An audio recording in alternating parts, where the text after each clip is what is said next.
We are live. Wealth therapy. How to build $1 million brand. The journey. Understand when you building a brand, it's not about emblem. It's not about a symbol. It's not about just the letters. It's not about your logo, right? It's deeper than the logo when you building a brand. Building a brand is a culture. It's a feel. It's a lot of things that go into building a brand. It's a lot of symbols. It's a lot of understanding. It's a lot of hard work to build a brand, even when it comes to the reputation. Listen, tonight we're going to talk about something bigger than everything. A business is a business, but a brand lives longer than most businesses, if you catch what I mean. Stay tuned. We going into it tonight, y'all. Wealth therapy. Let's go. Mr. 500, let's go! Anything you want in this world is dependent on. Everybody wants to be wealthy. Everybody wants to get money, but why? I did 25 million the last 2 years. I come from nothing. You gotta move with urgency. You gotta take action. You gotta act now. Some of y'all too scared to tell people, fuck you. Ride big, ice big, nice crib. White fig started out just sweeping flows. Now Fat Boy the CEO. Everybody want to stand out. You can't be the same and be different. You'll never be the best in your industry if you do what everybody else doing. You know you got the mindset. You know you got the ambition. It's just you haven't got the fuck up. Either I'ma do this shit and execute, or I'ma fucking die. We talk is wealth, and them dripping sauce. This time we do for I self. never knew getting money would affect me mentally. How many of you guys want to be multi-millionaires and create a legacy and a brand? We ain't in this for clout. We out here to get money. It's a whole lot of money in this motherfucker. It's my wealth therapy. Listen, we back. Another episode of Wealth Therapy. Look, life happens. You always got to build the brand. Y'all know one thing I say is, look, when you feel good, when you look good, you feel good, and you feel better when you smell good. Listen, today I'm on that Mojave Ghost by Rado, right? I'm on the Mojave Ghost tonight. Smell of choice is Mojave Ghost. I used to didn't like Mojave Ghost. I had this for a while. And my wife bought me a shower gel and a lotion. I threw it on, and I'm like, okay, I'm gonna throw the Mojave Ghost just on, and I'm gonna throw something on the top of it. Something told me throw it on, man, and I don't know, it sat with me right now in this season. It's sitting with me. I like it. So it's been a rotation lately. So this week I ran with the Mojave Ghost. That's what we smelling like. Outside of that, some of y'all probably wondering like, yo, what's going on with your arm?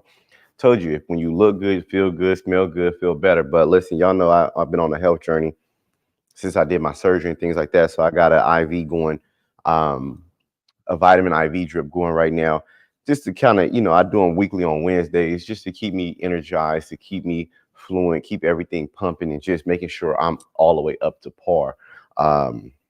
Sometimes, we run and gun. But outside of that, listen, that's all things that go into the person. But the person is one of the things, as a person, I got to do a personal brand. I rep my brand. I build my brand. I build my business.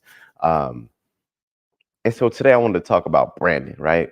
And it was crazy as I went to talk about branding this week. It's just because I look at established and recession proof, right? And I think I look back and I remember before I had a logo, right? Like, how did you get here? Like, how do you build a brand? A lot of people ask me, how do you build a brand? How do you do this? And it becomes a part of like being who you are, right? How dedicated you are to it and being able to resonate with it. A brand isn't built overnight, right? So for me, I remember like, you go back, you can go back now, right? And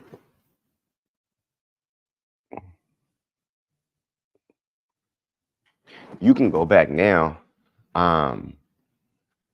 You can go back now and look, and I look at like the flyer I posted. I remember having a mentorship before it was a mentorship, right? It was just a flyer, right? It was just a flyer. And not only was it just a flyer, it had Him500. Him500 was a panda head. And I remember coming up with that because I went to the Revolt conference in 2014.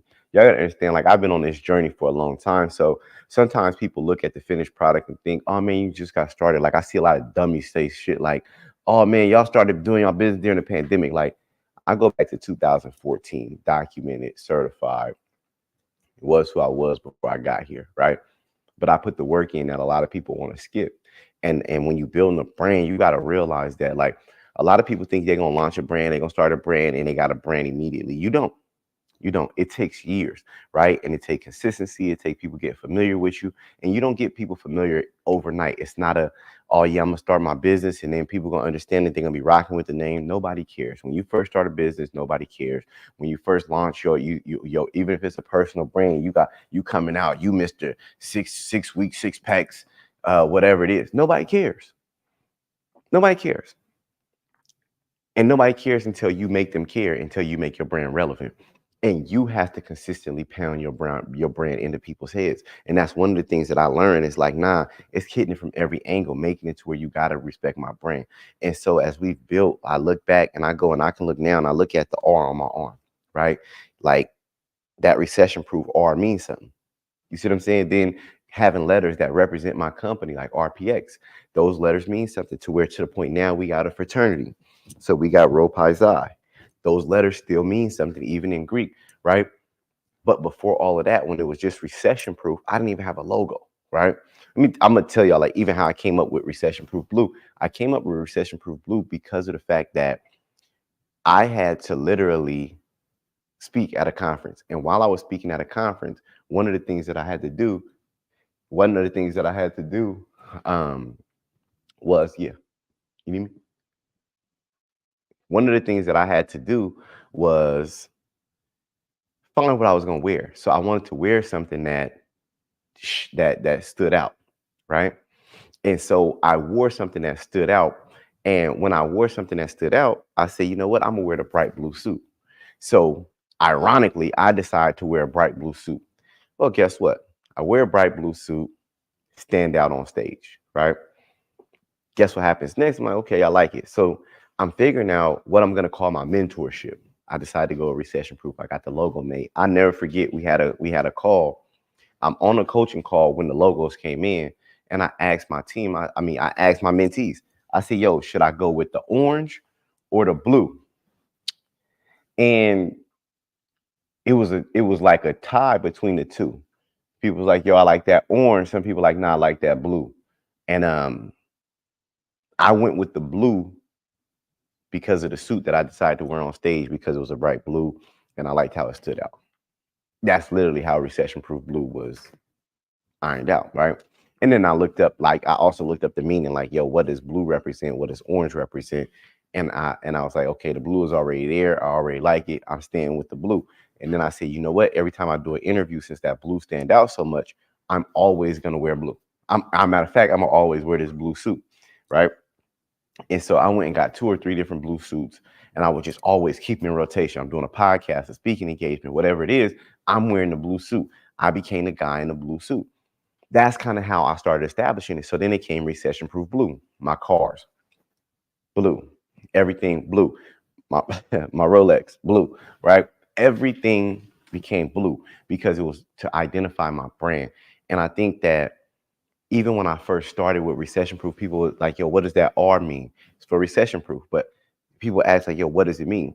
Now it means recession proof. Before I would have to tell people, oh, it's an R, but we on an upward trend. Everything we do on the charts, if you notice the charts, it's a blue arrow going up. Now, this R stands for recession proof. Do y'all see how deep my brand is? Like my sweater, right? The Rho Pi Xi, the color coordination, the R for recession proof. Like on the back of my sweater, it says Him500. Like with the R, right? So many things that we have to do to identify our brand, to build it and establish it. But a lot of times we don't work on establishing it. We thinking that people should just gravitate towards it. But I started building my brand in 2018, 2019. Like if you look back, I had my first conference my failed conference 2018. My first conference that was a success was in 2019. But I had my conference then. It's crazy. I found a clip of Neo speaking at my conference, right? And these are things that I look back on, but it's like, yo, when you see the live events, don't look at Magic Johnson being at my event or Floyd Mayweather being at my event. Like, look back where my first headline speaker was Neo, right? Like, it was me, Neo, Herm. We was the speakers, Ramon Tukes. Like, we were the speakers at my conference. And so building out my brand over the years was consistently learning, okay, I want to do live events. Why? Because I want to have in-person experiences with people so they can get connected to me. I also would do virtual events. I also had a mentorship. I also would go out and I'm figuring out, I used to have a panda head, right? If you look at Him500, if you go back and look at Him500, I used to wear a panda head because, take it back to 2014, Diddy said, you got to create a brand. You got to have a brand. So I'm like, okay, I'm already Him500 at this time. So in 2014, I said, okay, I'm Him500. I'm gonna take it serious. I'm gonna put a logo to it, and I put a panda head, right? Because it's a passive and lovable bear, but don't ever forget that it's a bear. Like, people love pandas until you realize, though, it's still a bear. Like, they're cute, pictures and everything. Until you meet it in person, you realize, wait a minute, it's still a bear. Whether it eat meat, attack people or not, it's a bear, right? And so I like the panda representation. And so that was my logo. So I used to do videos. I got an interview. I'm gonna find that interview. I got an interview wearing the panda head, right? And in that interview, I wore the panda head just because I was like, you know what, this is what I'm gonna do, right? No face, no case. I'm wearing the panda head. But I end up transitioning and my brand grew and switched to something else. You know what I mean? And that was one of the things. You can, if she get my arm right there, it won't be in the shot, right? She'll be in the shot. You keep me on the tight mode. Yeah, you could just sit right here and get it, and just get me on the tight mode. So one of the things that I realized was I built my brand. And when I built the brand, when I switched from, I was Him500. So I was building my brand as Him500 because Diddy like, yo, you got to have a brand. I remember that. I learned it early on. So I'm like, okay, I got to have a brand. So that was my personal brand, was Him500, the panda head. The thing about it is, though, this is 2014, yo. I mean, I used to be on Instagram, Snapchat, Facebook, doing videos. I'm wearing the panda head. I did not change my name. I'm still Him500. I started that with that name. That's what it is. When I started Recession Proof 2018, it's still Recession Proof. Like, and I think a lot of times we think that people get into the assumption that, oh man, maybe it should be something different, or I'm gonna change the name, or I'm gonna rebrand. Like, no, when you started, that's who you are. Don't ever change your names. Don't change your, like, the Him500 logo is still a panda. I just don't use it because I rep Recession Proof and it's my business, and I had to build a brand for the business outside of just my personal self, right? And so one of the things that I challenge everybody and that I always look to, and I'd be like, man, like, a lot of people didn't understand, yo, what's with the panda head? Shit, I don't know, but it's something that I'm building out. I'm gonna make it cool. Like, it's not something that was accepted. You, if your brand, when you build your brand, is something that people already rocking with, they already know, like, and they rock with it, you don't want to do what's cool, right? You got to get to a point where you're doing things that you make it cool and make it acceptable. Like, you see Recession Proof Blue, you understand that, like, it wasn't cool to just only wear blue or being blue. It wasn't a thing for me personally. It wasn't something that everybody was doing, rocking certain brand colors. It wasn't like that. So it was just something that I'm like, you know what, this is what I'm doing. And I stuck with it. Sometime at first, people probably didn't get it. You know what I'm saying? Like, at first, people didn't get it. Everybody didn't get the brand and how it was represented or why I was wearing blue. But now, guess what? Whenever I get dressed or I go somewhere, people know what I'm gonna put on. If people send me merch, guess what? They know what merch to send me. You know what I mean? Like, and that's something that's super important that a lot of people don't realize when it comes to your brand, is that you make people adapt to it and respect it. Thank you. Right? You make people adapt to it and respect your brand. And that's something that I think I've done well at, is creating movements and things like that to make people adapt to my brand. When you build your brand out, right, whatever it is, whatever you want it to be, whatever you want it to be represented, however you want it to be treated, you have to stand on it. See, my brand has from the beginning has been, I'm not going to be a suit and tie person. I'm gonna wear a suit and tie when I want to and be able to wear a suit and tie, but I'm also gonna want to be able to get fly. I want to be able to put on a tux, and I want to be able to put on a bust down chain. It is what it is. I'm of my culture. I get street fly and I dress business.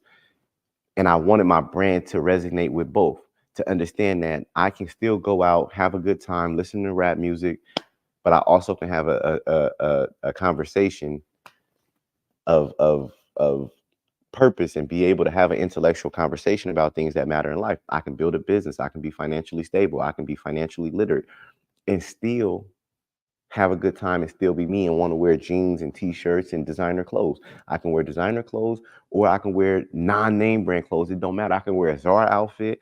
I could wear a $15,000 Louis Vuitton outfit. I could wear a $20,000 suit, but I'm the same person. And I need my brand to be accepted that way. And that's what I stood on. So I never understood that. I never switched and tried to be somebody I'm not. I'm not gonna act like I don't cuss, right? I'm not gonna act like I'm holier than thou, right? I do know how to dress professional and get professional and handle business accordingly when it's time to. But at the same time, I get fly. I want to get fly. I want to understand. I'm gonna listen to rap music. I want to pop my shit. I want to go to sports games. You name it, private jets, you name it. I want all of the smoke. I want to be fly like a rapper if I have to be, and I want to be a businessman and be a all the way Poindexter if I have to be. That's why I got Poindexter versus Bust Down, because it's two different parts of our life. And a lot of times, like for me, when I was building my brand, I would have to, like, looking at people that came before me, they was like, they always try to be extra professional. Like it was like, oh man, those are real respectable black guys because they wear suits. And it's like, yo, I be around y'all, but then like y'all niggas too. But y'all, when the camera and shit come on, it's like a character. Like you gotta be a nigga. I mean, you gotta be this person and be all righteous on the camera. And when you're speaking to the people, you gotta be all righteous. But then when the camera off, you like, you talking and stuff like that, and then you slipping and you being a regular man from the hood, right? I'm not even gonna say a nigga, but just a regular man from the hood. You talking, you laughing, talking shit, cracking jokes, being funny. Like I want to be that same person when I talk to my people. I don't ever want you to come around me and think you're gonna get somebody that's not this. You come talk to me. I'm funny. I'm charismatic. We can laugh. I'm smart, right? But you say something, I'll tell you the truth, and I might hurt your feelings or be a little aggressive about some shit I say, and I apologize for being me. No, but sometimes you know who I am. I mean, I don't apologize for being me. So people know who I am. You know who I am. I'm an approachable person. If anybody ever met me in person, you see me in person, I'm always outside. I'm the same person. You can ask me something about business, I'll break it down to you, but I'm gonna tell you the truth. If you come up and crack a joke, I'm gonna crack one back on you. You say something funny, we can be funny. It does not matter. I am who I am. But when I built my brand, I built it that way because I was comfortable with that. I was not comfortable being somebody I'm not. So when you build and establishing your brand, this goes into the culture. Why? Because the people who fit with you are going to come and gravitate towards you, who can accommodate to who you are. If you act like you're something you're not, guess what? People who think you're something you're not, those are the people you're going to attract, and you ain't going to be able to build with them. You can't build a brand. Like you can't be a hood nigga trying to act all business and uppity, and then when all the uppity people come around, you don't know how to realistically exist as one of them uppity, uptight brothers or sisters, right? You can't be that. So when people come around, they're gonna be like, nah, you don't even know how to exist in this atmosphere and some of the atmospheres. You don't got all the mannerisms. Like you really want to go and get hookah, and they want to go to Michelin rated restaurants, and you like, wait a minute, I want some lamb chops. They're like, oh no, this restaurant has escargot, and you like, how you eat that? But it's because you start putting yourself in that environment. Now you can adapt to it. But do you want to build a brand that you got to adapt to somebody else? I'd rather build a brand, be who I am, and I can adapt to things as myself, though. I don't want to get into acting like I'm somebody else. So when I built my brand, I wear the clothes that I want to wear. I talk how I want to talk. I used to do videos in front of designer bags and everything like that because that's who I am, because that's who I wanted to be. I dress, I wear designer clothes. I'm going to talk to you about credit, but I'm going to have all these different boxes stacked up. I've always been who I was. That's what allowed me to establish my culture. And then it also allowed for a lot, because I overcame what a lot of people wanted to overcome, because it's a lot of people out there who not comfortable and wasn't comfortable being themselves. They thought that we had to look like the status quo of when you see a black man on TV or Bill Cosby, like we thought we had to hold a certain posture. And in reality, we don't. And so once we started realizing that, guess what? Everybody who was like, nah, I'm smart, I'm a hustler, I know how to get money, I'm smart, but I'm just not I ain't that preppy person like that and always want to be in them uptight environments. Guess what? People realize that, yo, I can build with my guy over here. I got somewhere to go and build with. I relate to him. People do business with who they relate to. I never tried to go do business with people I didn't relate to. I don't create business opportunities and curriculums and things like that because I teach from what I learned. So as I build off of what I've learned in the environments in which I learned in, I can only attract people who can relate to that. And so when you look back and you look and you go, yo, as I'm building my brand, what is my brand culture going to look like and feel like? Guess what? All my employees can relate to me. All of my customers, they can relate to me. They can relate to the brand identity. Even if you have a face or don't have a face, you still have a job to say, what does your brand represent, right? Explain something. Is that you have certain brands that Roof Chris is a brand, whether you know the owner or not. But Roof Chris brand caters to a certain type of vibe and a certain type of clientele. Church's Chicken, that's a brand too. It caters to a certain type of brand, a certain type of demographic, a certain type of customer. And guess what? Everything matters where it's placed at. If you ever notice where a Church's Chicken is placed at, buy a KFC. We're in the hood, right? But they place it in certain places based off the demographic, off who they're serving. They know, Roof Chris knows, the average person in this community is not looking to come and spend $40 for a chicken quarter. All right. When they can go to Churches and get a 12-piece, extra crispy, jalapenos on the side, a biscuit, an apple pie for $14, and a jug of sweet tea for an extra $2. I'm not, listen, it don't compare. I feed a whole family for 16, for 40. I gotta order this chicken quarter stuffed, and I gotta get the ice still. And I ain't even got nothing to drink yet. The drink costs $8. Yeah. I might come here on a special occasion, but I'm not gonna frequent this place. Church's Chicken understands both of us sell chicken, but guess one of them customer service is always horrible. One of them is designated to feed is quick in and out service, drive through, in and out. You can come feed a whole family for under $20. But it's put in areas where families need to feed their family for under $20. They had to make some kind of affordable meal for under $20 if you want to eat chicken. That's the reality.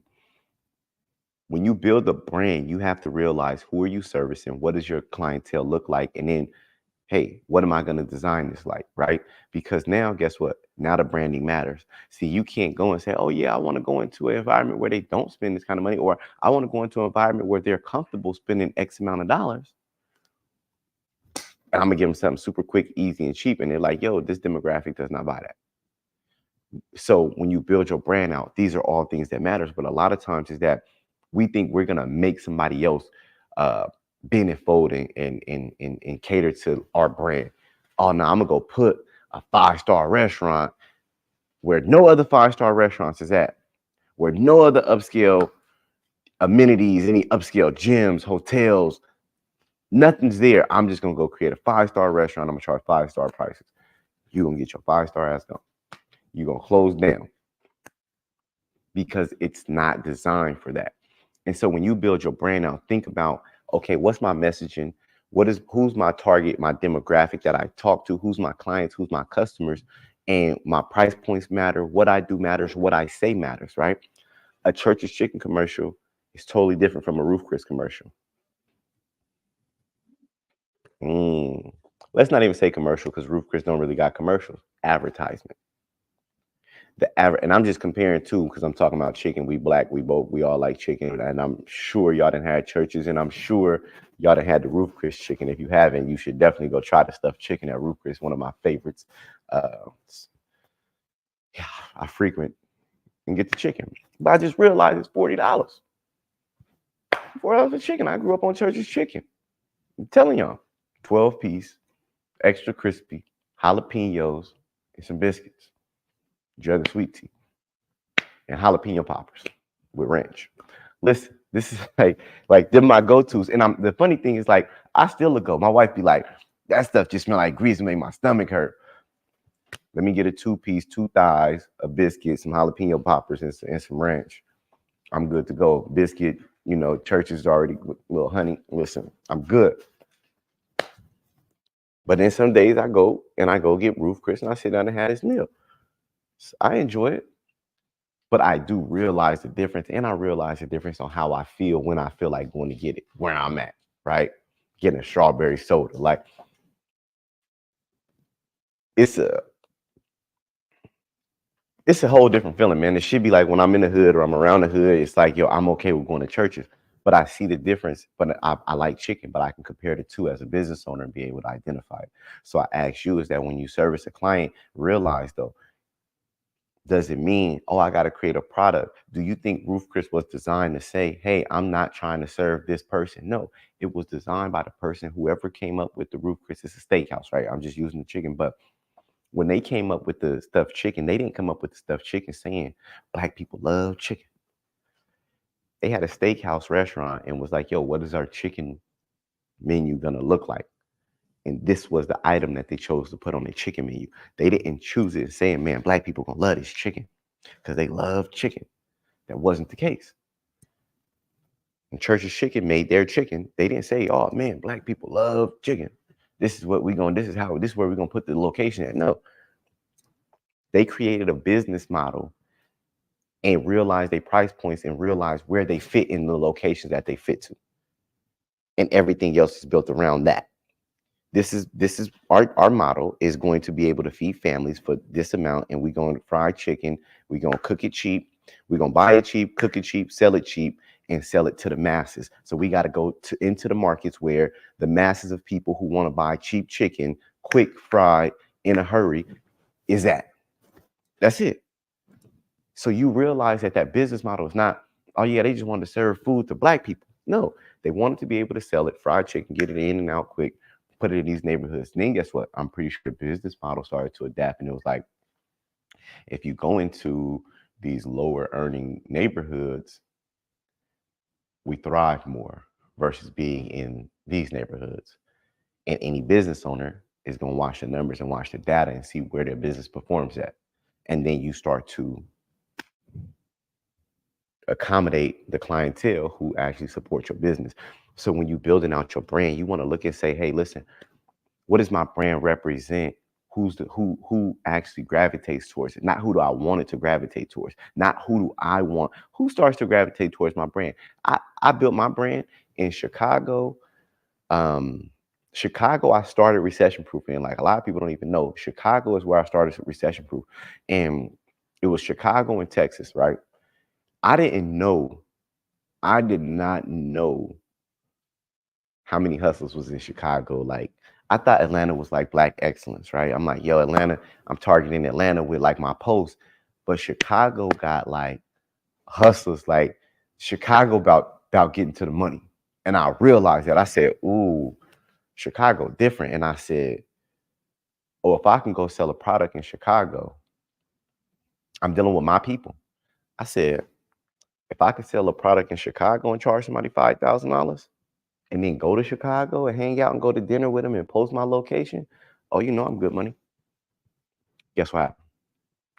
Started going to Chicago, having dinner, but my business started booming in Chicago. So I would sponsor ads. When I was building my brand, I realized, I'm telling y'all this to say, I realized and identified who my brand connected to, who it connected with, who it resonated with, and I doubled down on it. So when I seen Chicago had Blacks out there, it was a lot of niggas hit me up like, yo, bro, I'm trying to learn. Yo, show me the game. Okay, I got you.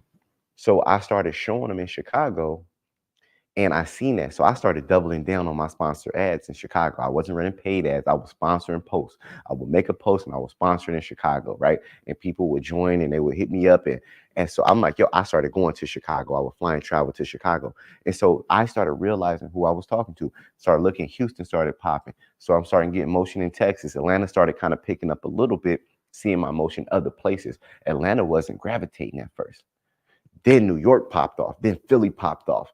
And I'm like, So I would go to these places and do free meetups, but this is where I would go. And people, I would be able to go into the city, meet up with people and get busy and meet them, connect with them live. And I realized as I'm meeting and connecting with people live, they're telling me why and what they want to learn.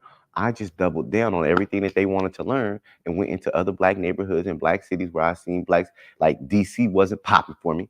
None of the uppity black cities was like my demographic, right? So like you DC, all y'all Howard folks, DC rock with me now. Like I doubled down on DC. I had to like triple down on DC, but I got love for DC. But at first DC was like, nope. Charlotte wasn't clicking like that. Then I remember I said, yo, I'm teaching people who have good credit how to make money off of just having good credit. And I was like, yo, where's the places you have the best credit? And it was like New Hampshire, these different places. So I'm sponsoring ads in like New Hampshire, dud, dead ears, no traction, no motion, right? And I'm like, damn. So I started looking up the demographic of like, yo, who are the people? And it's like, yeah, it's no black people there. And I said, well, I'm out. That doesn't work. Why doesn't it work? Well, the people who resonate with me look like me. The people who do business with me look like me. Even if I go and present opportunities to other cultures who don't look like me, they don't take me up on it. Why? Because I don't like them. Call a spade a spade.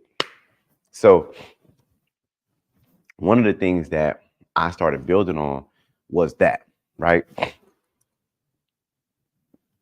So when you build your brand, I want y'all to really be intentional and say, yo, who am I doing business with? What does this look like? Who's my target demographic? And what do they want from me? Not what I want them to get from me. See, once you can find and identify clients, like, and you start identifying like, yo, what your brand culture is, what you represent, right? Like when I built my brand, as I built my brand, you guys could see like, I didn't build my brand to be somebody I wasn't. I had to build to being comfortable with being who I am. Now I do grow and I start to realize like me doing wealth therapy gives me another opportunity to build with people because I started realizing people don't get to know me. They get to see Him500 marketing and some of my advertisement when I'm doing that. But I say, yo, I wanted to take time and allow people like to see behind the scenes. And a lot of people look up to me and they look to me for advice. They look to me for guidance. You guys look up to me, respect what I do. I had to let you see and get to know me. And it's like, yo, you know what? Dig into it so people can really understand who you are, really see the things that you go through building a business, really see what it looked like to be a human and the flaws that you have, the mistakes that you make in business, right? And so that's one of the things that you always have to dig into. So for me, I look at my brand and I go, okay, I've been able to build this brand even with, you know, negative campaigns that go against me, right? I didn't have, you know, motherfuckers, we can call a spade a spade. Y'all know niggas target me and build brands off my name by saying bad shit. But it's things that I've done to contribute to it. And so what I realize is that even when you building your brand and you do things and it's like, yo, I'm trying to put out a message and I'm talking to a certain demographic. I talk to hood people. So me talking to hood niggas, I said some hood shit. Motherfucker, like it gets taken and blown out of proportion. Like I'm trying to lead people down a bad way. But I'm like, yo, the question was, hey, what do you tell a nigga who sell dope and, you know, used to robbing niggas and got to put the guns down? What would you help them do? Or like ways to like, and so I'm talking in that language. And now guess what? It comes to bite me for fast forward. It come and bite me back in the ass. Guess what? I still got to stand on my brand of who I am. Nigga, I never said I was a motherfucking Poindexter. I ain't your pastor. I ain't your motherfucking, I ain't none of that. I teach people how to get money and I talk to people in my community. And so whether wrong, right or wrong, you know, I, you know, fix my mistakes and realize like, yo, that's not the purpose. But at the same time is that I do realize is that these conversations still gonna happen in my community. This is the reality because dealing with banks, they don't give a fuck about us. When we deal with these banks, they're not set up and designed to help and go, hey, let me see how I can help black people win. No, banks are always in favor of banks. We have to figure out how to use these institutions to our favor and understand how these banking products work. Why? Because they're never going to communicate to us and tell us how they work. or how to actually maximize the benefits of the actual banking institutions. I sit down with some of these banks, with the heads of these banks, and we have communications and we talk, and they won't communicate it to me. And it'd be like, y'all know the guidelines. Why isn't it plain? Why isn't it obvious on what people need to do and what they need to do to qualify? You cannot find it. Oh, you should have this credit score, but they won't tell you what the report requirements are. Oh, you want to get approved for a credit card like this, but they won't clearly state, hey, if you got this many inquiries, you're denied, or if you got this, you don't qualify. Like, it's never front, cut, center, and clear, because they don't want to educate you on how to really utilize their products, because they don't win. I figure out how we win and how to best utilize which institutions and which ones to play against each other so we can win. I talk to my community though, and I know that. So I realized, like, yo, I'm not the uppity, that ain't me. I'm the one who talks to people who come from where I come from. I can never talk to somebody that, is, well, I can, but my goal isn't, and when I started out building my brand, it wasn't building a brand to communicate and establish with people who didn't come from nothing. I built blueprints because I do peer-to-peer education off of establishing businesses from nothing, coming from nothing, because nobody gave us nothing. That's what I talk to. The entrepreneur who is starting a business and realizing, like, yo, I don't got the proper guidance when it comes to financial literacy. I don't really know and understand this banking system. Hell, I might have good credit, but I don't know how to use it, which institutions to apply for and why. This is who I was talking to. So when you look at my brand, then I realized, yo, when we're doing in-person events, it's like, yo, well, how do you build these in-person events? Well, we like music, we like entertainment. And now we're starting to be like, we kind of like to learn a little bit. I realize learning ain't the forefront of this shit of our community.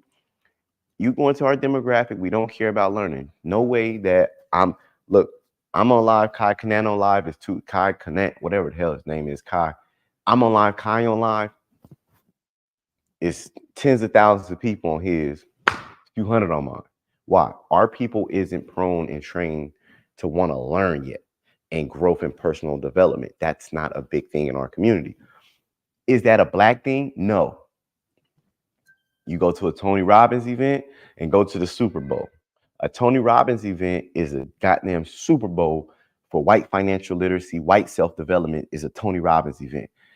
Watch the Super Bowl. How many whites is at that Super Bowl? I mean, white people tuned into that Super Bowl. It ain't a black thing. It's a realistic thing of that personal development is not a big high demand versus entertainment. And a lot of times you're like, yeah, when we catch up, and it's not that. It's not like other cultures are different. Go to a goddamn soccer game overseas in Europe, and go to a soccer game and see the difference on how they packing out them. They ain't even got arenas. This is fucking coliseums. Like, it's different with entertainment. It's different.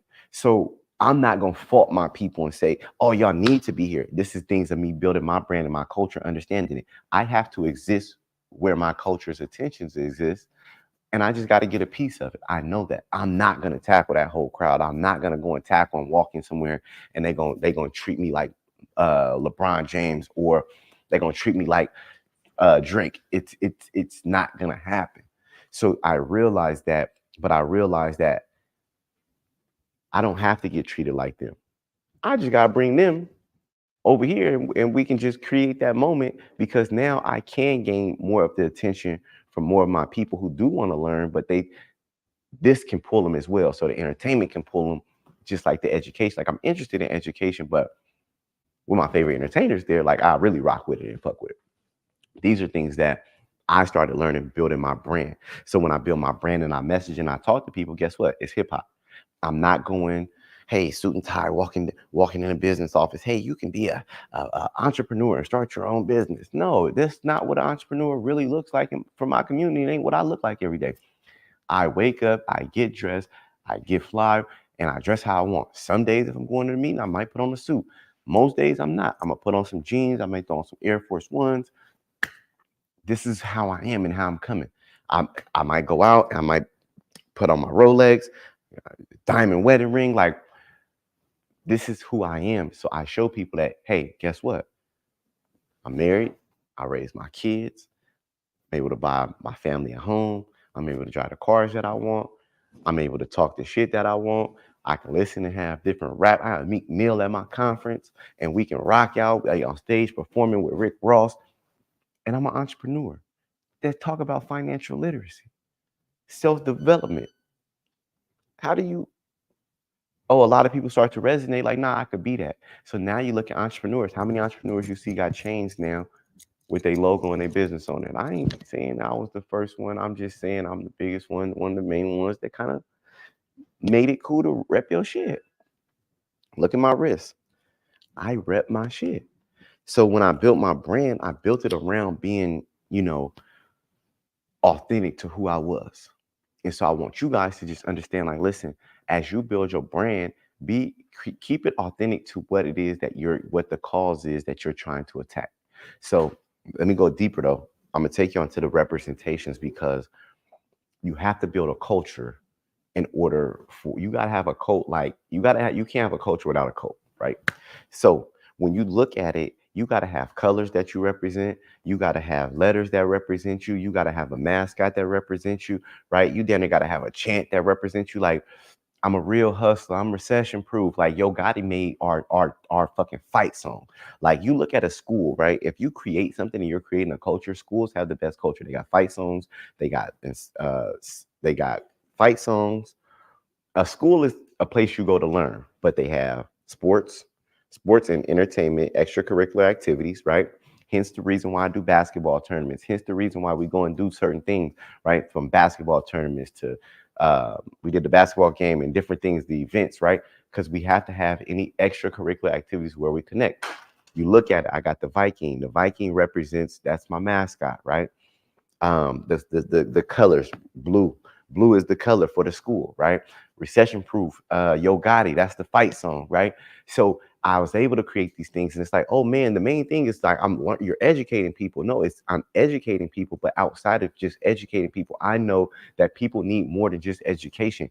It has to be deeper. We got chapters now. We got actual fraternities, right? But when I'm building my brand and building the culture and the community culture, I'm putting all of these things in it for a reason. The reason I'm putting all these things in it is because guess what? We're not one dimensional. And a lot of people do things like, okay, I just want to help you with education. It's like, but how do you get somebody included to where they stay included and they take it serious? Why do people why are people so proud to say that they went to Howard or I went to Spelman or Morehouse? I'm a Morehouse man. Like they rep that shit with honor and with pride because of the experience and the things that they got in it. Not just, hey, it just has an amazing we have an amazing curriculum and what we learned was amazing. No. What we represent is amazing. What my brothers represent who come here, the people I'm unified and I stand in arms with is amazing. When you come to our homecoming, we turning up. The people that we create that come out of this camp and come out of this, yeah, we top of the tier, we top class. That's what I created when I created my culture. Like, nah, we the best. It ain't no confusion. I don't even want you to think that it's somebody else like us. It's not. We the best. We carry like we the best. We got our nose up. We jumping on private jets. We in Rolls Royces. We got nice watches. Everybody like, oh man, they showboats. Listen, we the best. Guess what? Everybody else is gonna look and hate. Why? Because everybody judges what? The best. Nobody judges the worst. Nobody goes and be like, oh man, the Kansas City Chiefs is getting shredded apart about what was going on. I don't know the worst team in the NFL. I don't know who the worst team in the NFL was this year, but I'm pretty sure they fans know they suck. They knew they sucked. And nobody cares to really talk about them. Once the playoffs started, they didn't exist. So you got to understand that, like, these are things that come with the territory. And I realized that, like, yo, if you're going to go out here, you're going to be the best, and you start creating this energy, this is something that people are proud of. Anytime you got something to be proud of, people who don't exist in that world, it's like, why are you proud of that? Imagine. Never seen nobody go, man, y'all drive Hondas and like, oh, I've never seen a rich person shit on people. Let me take that back. That's cap. Because rich people be shitting on people with less than, right? Some people, and they got it bad, but you don't see campaigns created against people with less than or people that's in less fortunate situations. But it's always campaigns created by people that less than and create narratives, right? Like Jay-Z say, you get rich, they try to put the devil on you. Like, a black person becomes wealthy, they become the Illuminati. So you look at that and go, well, why is that? Oh man, if a black person become wealthy and buy cars, they tell you, oh, blacks shouldn't buy, you shouldn't buy all them cars, and rich people don't do that.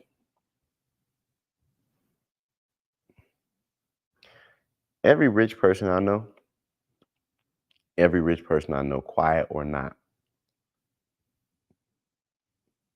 they live like that. Millionaires don't, and we created this narrative that what rich people should look like to make ourselves more comfortable. I don't know if y'all want to have this conversation. We've created a false narrative that rich people, it, poor people, poor black people, poor people, right? Create a narrative that the successful black people who have things shouldn't have things, and shouldn't, material items shouldn't exist and shouldn't matter to you. You shouldn't, that don't mean nothing. You really ain't rich because you got material items, because real millionaires and real rich people, they don't spend their money like that. So you not really a rich nigga. You really, like, you got some money, but you stupid and you don't know what you're doing with it to make cognitive dissonance, to make us comfortable, and to make us comfortable and not respect the people who have achieved it and be able to respect that level of achievement that they've been able to get to. Oh yeah, you should never buy a bust down watch. Oh man, they shouldn't buy this, or private jets. That ain't really what rich people do. And it's like, listen,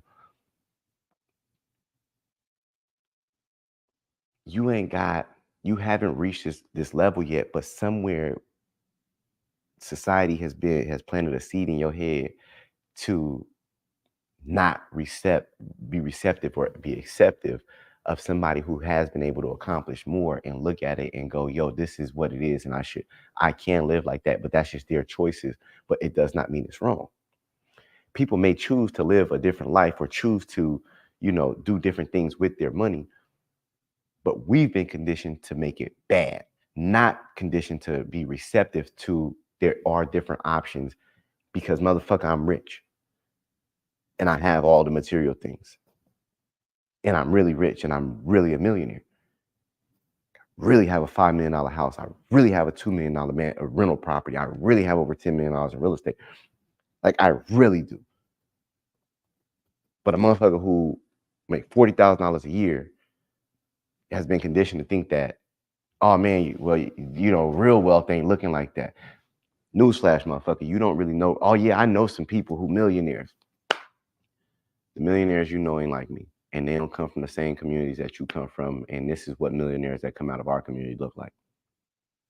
The reality. These are some of the things that we go out and get. These are some of the things that we want to accomplish, because these are things that we desire, because what we were deprived and what we was lack thereof.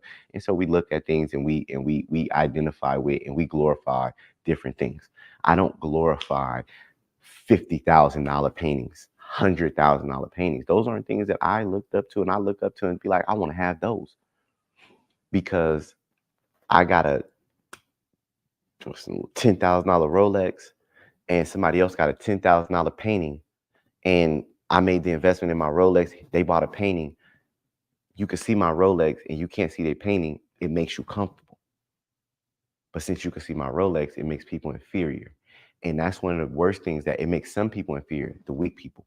But the people who understand it and get motivated and inspired by it, they relate to me and go, nah, that's what we own. I know I can do that. I know I can have that. Guess what? Those are the people that I knew I was going to build with.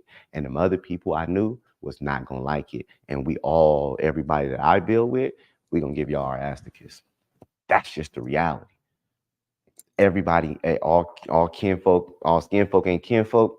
I already understood everybody can't go, and I already understood every person in the black community not going to support me. I ain't here for all the support of the whole community. I'm only here to support and build with the people who understand and relate to me and realize, now we can have that, and this is how we live. This is how we come. We're going to make money, be business owners, but we also get fly.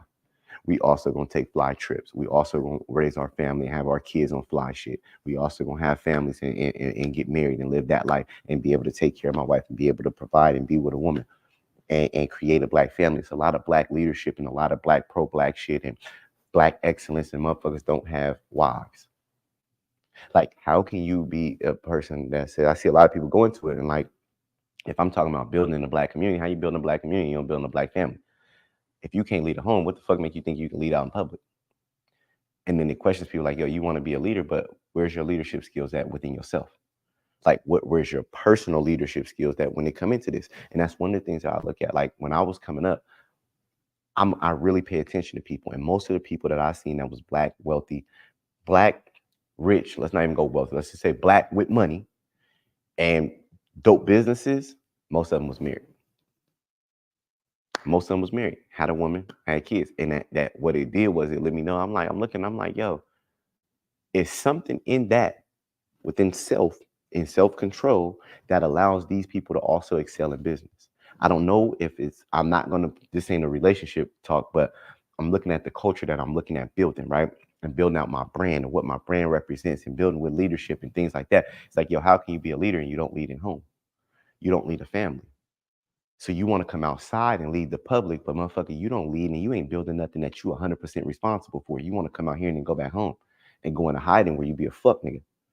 See, a lot of people be out here and they want to be leaders in the public, but you a fuck nigga because you don't even lead a home. You haven't even committed to your household and to your own self-development, into your own legacy, the building of your seeds, the building of your last name before you go to worry about the building of somebody else. I'm gonna tell you first thing first, my last name Barney. That motherfucking, my daughters with that motherfucker carry my last name come before any of you motherfuckers. And I make sure I lead and lead for her before I lead for anybody else. And it's never going to be confused that. But when you look at her and you meet my daughters and you meet and you see how postured they are, you see how well they speak, you see how well mannered they are, you see how well loved they are, you see how well catered and pampered and tailored and cared for they are, you know who the fuck I am. So that's never to be confused, because a lot of these niggas come out here and a lot of these women come out here and you got shitty ass homes and you got shitty relationship issues. You got shitty kids that you don't really give a damn about. And you come out here and you want to speak and lead, but you ain't been able to lead here first. So when you look at a business and you build your brand, like, understand, like, my brand started within me. It started within myself and my principles and my core values of who the fuck I was. I identified who I was. I'm Him500, Marcus Barney, and I'm building this. And before I went outside to build, I established me in building my legacy, because my last name and the family that I build and my family tree is going to mean 10 times more than whatever the fuck I build out here in the world to me. The world could love recession proof and everything that we built. I love it. Like, it's that shit, that's my heart. But this my life. When it comes to my family, that's my life. Live and die, this gonna be my life. This what's gonna continue is what I built in my household. What I build in the world, if it ended, my household still has to deal with that. That don't gotta deal with what go on in my household. So when I build, as I do it and I look, when I'm building on my culture and I ask you and I look at it and say, yo, I wanna build a brand, but what's your brand built on? Like, what's your core, what's your personal brand built on? What's your personal agenda built on for yourself? And what does your legacy look like that you're building? Because that's what people are going to copy. That's what people are going to follow as well. So it's a lot of things that come into establishing a brand, but a lot of times we forget building out a brand. But shit, I want to.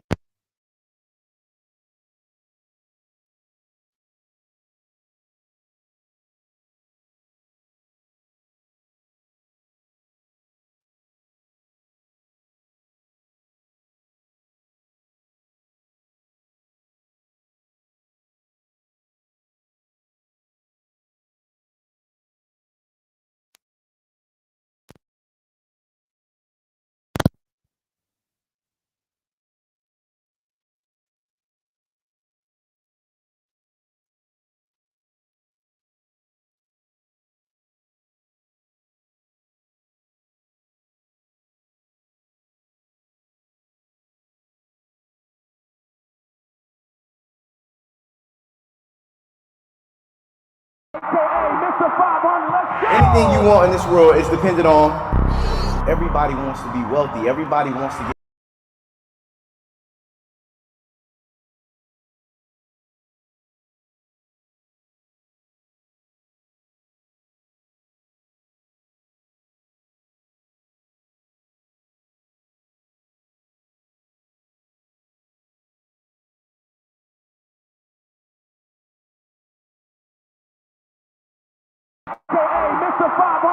Anything you want in this world is dependent on. Everybody wants to be wealthy. Everybody wants to get money, but why? I did 25 million the last 2 years. I come from nothing. You gotta move with urgency. You gotta take action. You gotta act now. Some of y'all too scared to tell people, fuck you. Ride big, ice big, nice crib. White fig, started out just sweeping flows, now Fat Boy the CEO. Everybody want to stand out. You can't be the same and be different. You'll never be the best in your industry if you do what everybody else doing. You know you got the mindset. You know you got the ambition. It's just you haven't got the fuck up. Either I'ma do this shit and execute, or I'ma fucking die. The talk is wealth, and them dripping sauce. This time we do for self. I never knew getting money would affect me mentally. How many of you guys want to be multi-millionaires and create a legacy and a brand? We ain't in this for clout. We out here to get money. It's a whole lot of money in this motherfucker. It's my wealth therapy.